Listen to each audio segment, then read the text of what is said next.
Welcome to the first tutorial in the InterMine Python tutorial series. In the previous tutorials, we learned about the basic backbone of a query, views, and constraints. This short tutorial will talk about another feature of an InterMine query, outer and inner joins. When we add a path to a query, even if it is in the view, then by default there is a constraint involved.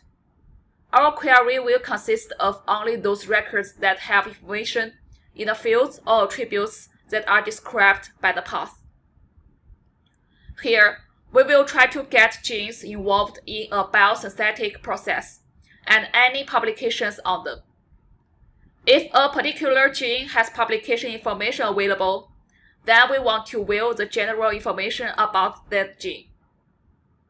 By default, InterMine is designed to give you an inner join, which basically means that no partial matches will be part of the result.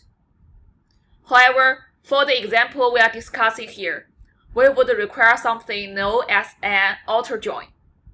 An outer join on gene.publications would help in solving the problem for us.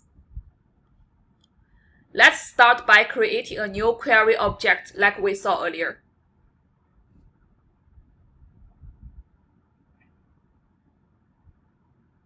We are selecting the primary identifier and the symbol for each gene, as well as the year, first author, and title of any associated publications.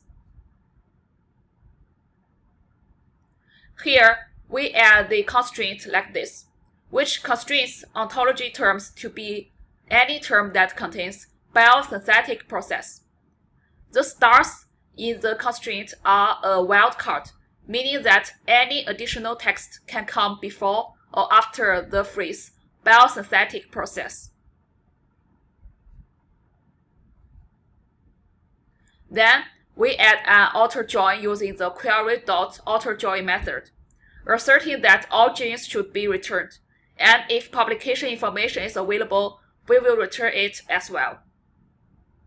Here we can see the output.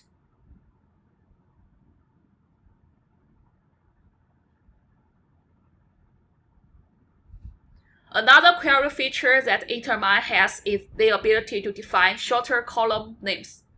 This can be done using the add path description method. This helps us when we want to print our tables into a file and want the column names to be in a readable format.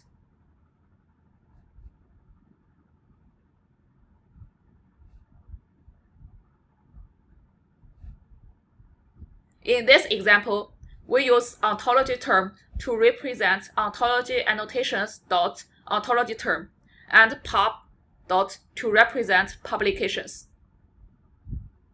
In the next tutorial, we will look at dealing with the results that are returned by our queries. Thank you for watching.